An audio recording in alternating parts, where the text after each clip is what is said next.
जय हिंद दोस्तों, वंदे मातरम। देखिए, मूवी वेब सीरीज का मैं बहुत बड़ा फैन हूँ और अच्छा कंटेंट जब आता है तो उसका इंतजार भी रहता है। द बिहार चैप्टर देखने के बाद में आ, जब द बंगाल चैप्टर का अनाउंसमेंट हुआ तब मुझे उसका काफ़ी इंतजार था। लेकिन नेटफ्लिक्स का जो नया शो आया है, खाकी द बंगाल चैप्टर, लगभग पिछले 5 साल में आया वो सबसे हल्का शो है जिसमें ऋतिक भौमिक नजर आए हैं। हर बार की तरह उन्होंने अपनी साइड से हटकर यहाँ पर बैटिंग करी है। लेकिन शो की राइटिंग और प्लॉट फुल टॉस पर फुल टॉस बॉल डाल रहे गेंदबाज की तरह है। इसलिए ऋत्विक की जो परफॉर्मेंस है वो उतनी दमदार होने के बावजूद ऐसी लगती है जैसे इसमें उन्हें कुछ खास मेहनत करनी पड़ी नहीं। एक सुपर कॉप का काम उतना ही मुश्किल होता है जितना कि भारी क्रिमिनल्स उसके सामने आते हैं। इसलिए खाकी द बंगाल चैप्टर में जब फोकस गैंगस्टर्स की कहानी पर जाता है तो समझ आता है कि किरदारों को बिल्डअप देने की कोशिश हो रही। लेकिन शो इन किरदारों की कहानी पर कई बार इतना ज्यादा फोकस करने लगता है कि कहानी के हीरोज यानी कि पुलिस वाले गायब से होने लगते हैं। एक महत्वपूर्ण किरदार का बिहारी एक्सेंट ऐसा है कि खुद बिहारी लोग ही शायद इस एक्सेंट से कनेक्ट कर पाए। पश्चिम बंगाल में सेट सीरीज में बंगाली सिनेमा के कई पॉपुलर चेहरे होने के बावजूद भी किसी भी किरदार ने लगातार 2 लाइनें बंगाली में नहीं बोली। जबकि ये वेब सीरीज है, इसमें लोगों तक अपनी बात पहुंचाने के लिए फिल्म मेकर्स के पास में सबटाइटल्स का ऑप्शन भी मौजूद होता है और इससे एक लोकल कनेक्ट भी बनता है। ऐसा नहीं है कि खाकी द बंगाल चैप्टर में सब कुछ बुरा ही है और ये एंजॉय करने लायक नहीं है। लेकिन ये शो कई दिलचस्प और रूटीन गैंगस्टर ड्रामा आइडियाज का एक कॉम्बिनेशन, एक कंपाइलेशन सा लगता है जो कि पल्प फिक्शन वाले उपन्यासों की तरह काम करते हैं। मतलब जिस दर्शक को इस तरह का कंटेंट पसंद है वो एंजॉय कर लेगा। लेकिन जो दर्शक कुछ नया, कुछ अलग, कुछ दिलचस्प देखने की चाहत लेकर यहां पहुंचेगा, उसको ये खासा पसंद नहीं आएगा।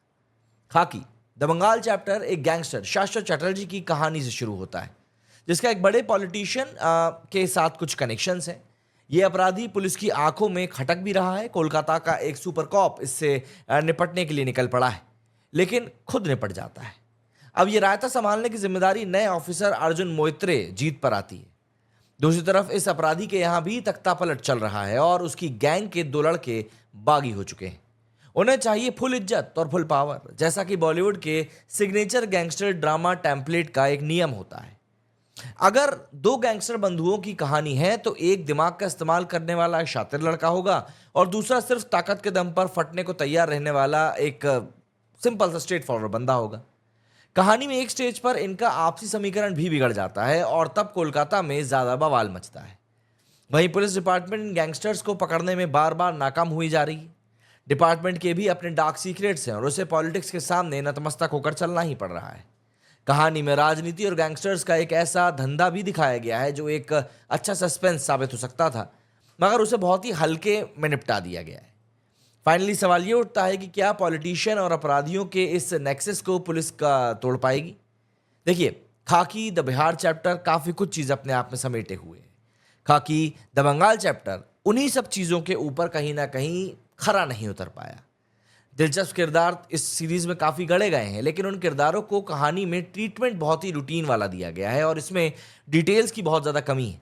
जैसे कहानी के क्लाइमैक्स की तरफ जब पुलिस एक गैंगस्टर को बड़ी मशक्कत से एयरपोर्ट पर खोज रही होती है तो उसका नंबर ट्रेस करने का आइडिया किसी को भी नहीं आता, जबकि कुछ ही देर पहले आप देखते हैं कि कहानी का सुपरकॉक अवैध तरीके से अपनी एक दोस्त के जरिए कई नंबर्स ट्रेस करवा रहा है।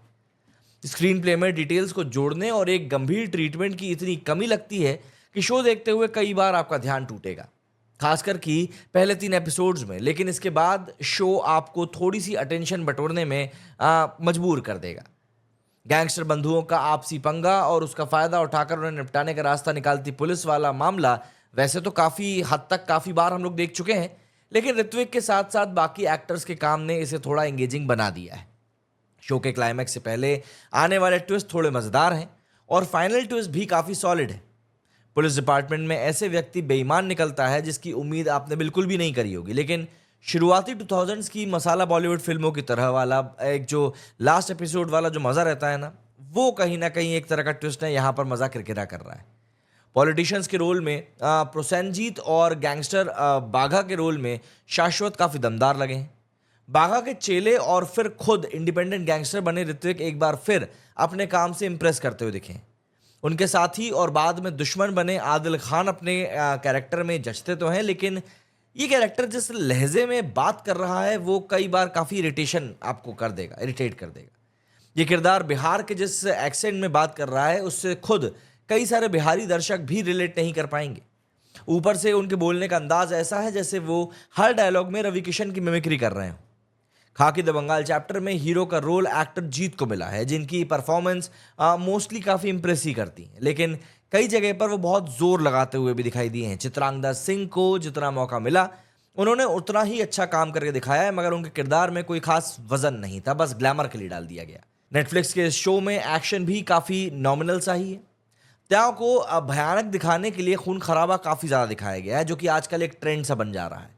खाकी द बंगाल चैप्टर दर्शकों को एक गैंगस्टर ड्रामा में उलझाए रखने की बहुत पुरजोर कोशिश करती है, बहुत जोर लगाती है, और ये बात शुरू से ही शो में दिखाई देने लगती है। डायलॉग्स या फिर सीन्स के नाम पर शो में कुछ भी ऐसा नहीं है जो आपके दिलो दिमाग पर लंबे समय तक छाप छोड़ेगा। नीरज पांडे के इस नेटफ्लिक्स शो में आपको दिखाने के लिए कुछ नया नहीं है, ये बस पुराने गैंगस्टर ड्रामा और पुलिस प्रोसीजरल आइडियाज़ को बंगाल के फ्लेवर में लपेटकर आपके सामने परोसने की एक कोशिश मात्र है। हालांकि उस फ्लेवर का रंग भी शो में लोकेशंस के अलावा और किसी चीज़ में नज़र नहीं आता है। अगर आपको इस तरह के शोज़ देखना पसंद है तो आप इसको एंजॉय करिए, वरना आपके हाथ शायद निराशा ही लगेगी।